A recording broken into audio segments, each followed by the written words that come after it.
Միքայել Սրբազանը կալանավորվեց, որովհետև անարդարության դեմ չլռեց։ Ես բանտում ավելի ազատ կլինեմ,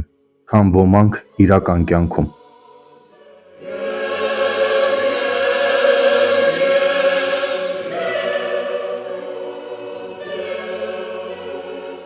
Միքայել Սրբազանը մարդկանց պաշտպանության կարիքը չունի,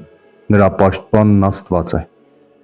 Ես շնորհակալ եմ Աստծուն, որ այս փորձության ճանապարհն է ինձ տվել։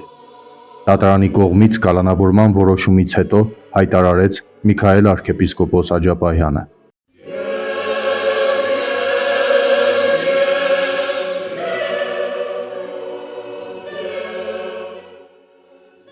Պաշտպանության կարիք դու ունես։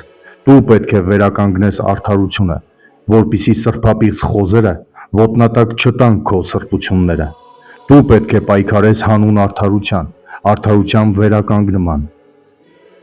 Միացիր պայքարին ու կհաղթի հայը, արդար հայը։